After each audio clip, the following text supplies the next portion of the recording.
1895 November কলকাতার town হলে জনসমুদ্র, British officer, পাশ্চাত্যের বড় বড় বিজ্ঞানী আর কৌতূহলী দর্শকে ভর্তি পুরো হল। তার মাঝখানে দাঁড়িয়ে এক বাঙালি যুবক, চোখে এক অচেনা আত্মবিশ্বাস। হঠাৎ অন্য ঘর থেকে একটি ঘন্টা ঢং করে বেজে উঠল। তারপর এক মুহূর্তে জ্বলে উঠল গান পাউডার। সবার চোখ ছানা বড়া। ঘরে কেউ নেই, আগুন লাগার মতো কিছুই নেই। তাহলে এটা কিভাবে সম্ভব? এই যুবক শান্ত গলায় বললেন, ইনভিজিবল ওয়েভ, তড়িৎ চুম্বক তরঙ্গ। এক ঘর থেকে আরেক ঘরে বিনা তারে সিগন্যাল পাঠিয়ে ঘন্টা বাজানো আর গান পাউডার জ্বালানো, এটাই ছিল ওয়্যারলেস সায়েন্সের ইতিহাসে এক নতুন অধ্যায়ের জন্ম। এটা ছিল বিশ্বের প্রথম মিলিমিটার ওয়েভ ডেমনস্ট্রেশন। আর এর নেপথ্যে ছিলেন আমাদেরই মানুষ, জগদীশচন্দ্র বসু। এই ঘটনার ঠিক 4 বছর পর 1899 ইংল্যান্ডের রয়্যাল সোসাইটি তাকে ডাকলেন, যেখানে ছিল বিশ্বের বড় বড় বিজ্ঞানীরা।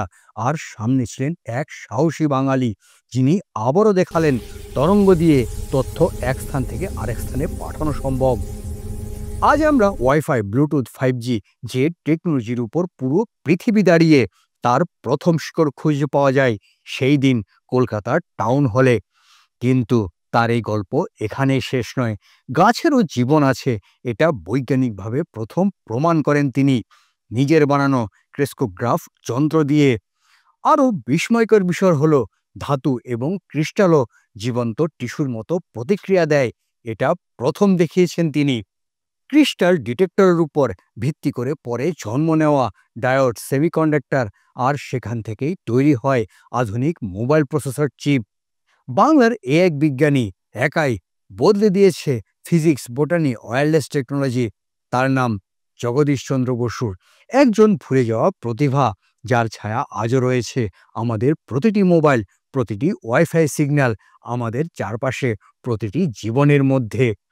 1884 কেমব্রিজ থেকে উচ্চশিক্ষা শেষ করে জগদীশচন্দ্র যখন ভারতে ফিরে আসেন, তখন তার জীবনের সত্যিকারের সংগ্রাম শুরু।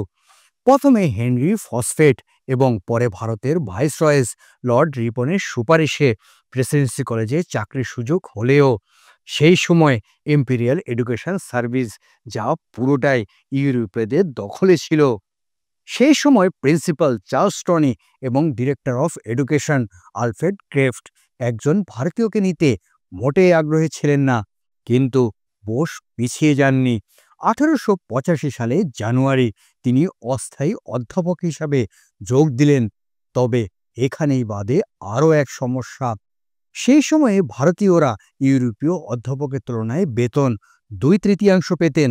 আর বসুর চাকরি যেহেতু টেম্পোরারি, তার বেতন কাটা হলো আরও অর্ধেক, অর্থাৎ তিনি পেতেন মাত্র 1/3 বেতন। এই অসম্মান তিনি সহ্য করলেন না। 3 বছর ধরে তিনি 1 টাকাও বেতন নেননি। বিনা পারিশ্রমিকে শুধু ছাত্রদের ভালোবাসার জন্য পড়াতে থাকলেন। এটাই ছিল তার নীরব বিদ্রোহ। তিনি ক্লাসরুমকে বানালেন পরীক্ষাগারের মতো। তিনি রোল কল বাতিল করে দিলেন। তার মতে ছাত্ররা শিখতে আসবে, এটাই যথেষ্ট। তার হাসি, তার উদ্ভাবনী ক্লাস, ছাত্ররা তাকে ভালোবেসে ডাকত বোস স্যার। তবে শেষ পর্যন্ত ব্রিটিশ সরকার তার কাছে মাথা নত করল। তার পদ স্থায়ী করা হলো এবং পূর্বের 3 বছরের বেতনও ফিরিয়ে দেওয়া হলো। বোস শুধু বিজ্ঞানী নন, তিনি আত্মসম্মানের প্রতীকও। অন্যদিকে সম্মান পেলেও গবেষণার জন্য গভর্নমেন্ট তাকে কোনো টাকা দিত না। তাই তিনি নিজের বেতন দিয়েই নিজের গবেষণার কাজ চালিয়ে গেলেন। যেখানে অন্যরা থেমে যায়, বোস শুরু করে সেখান থেকে। সেই সময়ে তার পাশে দাঁড়িয়েছিলেন সিস্টার নিবেদিতা। অর্থ, মানসিক শক্তি, সামাজিক লড়াই, সবেতেই তিনি বোসের সহযোদ্ধা ছিলেন। কারণ তিনি বিশ্বাস করতেন তার এই গবেষণা একদিন বিশ্ব বদলে দেবে। বেতার তরঙ্গের গবেষণায় বিশ্ব তাকিয়ে আছে তার দিকে। কিন্তু হঠাৎ সবাইকে চমকে দিয়ে বসু প্রশ্ন তুললেন, প্রাণ শুধু মানুষের বা পশুদের মধ্যেই সীমাবদ্ধ কেন? উদ্ভিদ কি ব্যথা পায় না, সুখ দুঃখে অনুভব করে না? ব্রিটিশ বিজ্ঞানীরা হেসে উড়িয়ে দিলেন। তাদের চোখে উদ্ভিদ শুধু কাঠি আর পাতা, কোনো অনুভূতি নেই। কিন্তু বসু জানালেন তারা ভুল। কলকাতার 93 আপার সার্কুলার রোডের বাড়ির এক ছোট্ট ঘর।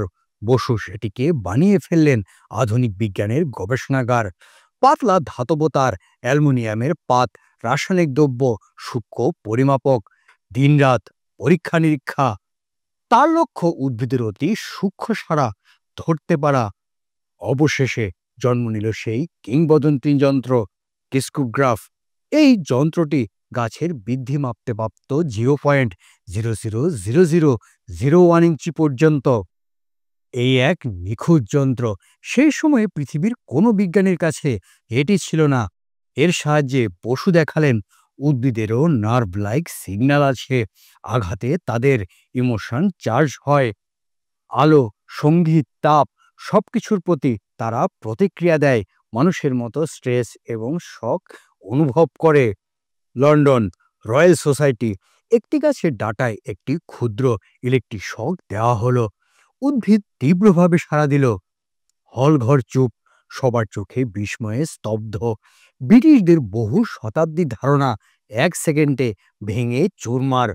পরের দিন ইউরোপের পত্রিকাগুলোতে লেখা হলো, Indian professor Bruce plant have life, the most sensitive instrument ever made.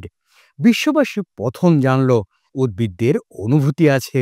আর তার বৈজ্ঞানিক প্রমাণকারী প্রথম মানুষ আচার্য জগদীশচন্দ্র বোস। আজকের দিনে প্ল্যান্ট ফিজিওলজি, বায়োফিজিক্স সবকিছুর ভিত্তি সেই ক্রিস্কোগ্রাফ। এই জন্যেই তাকে বলা হয় founder of modern plant science. 19 শতকের শেষের দিক রেডিও টেকনোলজির দুনিয়ায় এক নতুন বিপ্লব শুরু। দুনিয়া জানল একমাত্র নাম, Guglielmo Marconi. World called him inventor of wireless communication. তিনি পেলেন নোবেল প্রাইজ, বিশ্বব্যাপী সম্মান, রাজকীয় স্বীকৃতি। কিন্তু সত্যটা, এই ওয়্যারলেসের মূল শিকড় এশিয়ার এক বাঙালি বিজ্ঞানী প্রথম রোপণ করেছিলেন, জগদীশচন্দ্র বসু।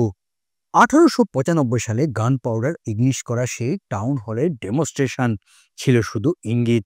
এরপর বোস যা করলেন তা আজকের ওয়াইফাই, ব্লুটুথ, 5G প্রযুক্তির ফাউন্ডেশন। তিনি আবিষ্কার করলেন মার্কনি কোহেরার সেমিকন্ডাক্টর ক্রিস্টাল ডিটেক্টর এবং মিলিমিটার ওয়েভ কমিউনিকেশন সিস্টেম, যা রেডিওর রিসিভারের হৃদয় সিগন্যাল ডিটেক্ট করার একমাত্র উপায়। এই জিনিস ছাড়া মার্কনির ওয়্যারলেস কমিউনিকেশন অসম্ভব ছিল।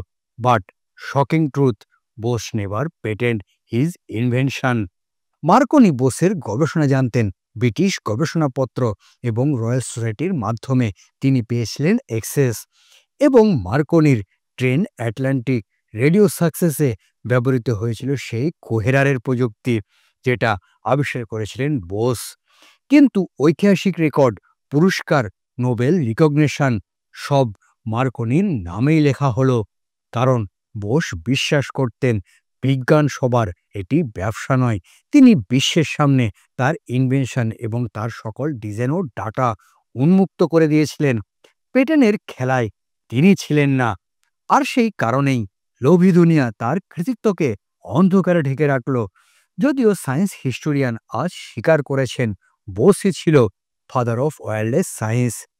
His semiconductor research is the root of today's mobile processor, radio, television, satellite communication, wifi, bluetooth, GPS. ইতিহাস ভুল করে, কিন্তু মহত্ব কখনো হারায় না। আজ বিশ্বের সব রেডিও সিগন্যাল, প্রতিটি ওয়াইফাই ওয়েব জগদীশ বসুর প্রতিভা তরঙ্গের প্রতিধ্বনি। এই হলো জগদীশচন্দ্র বোসকে নিয়ে অল্প কিছু কথা।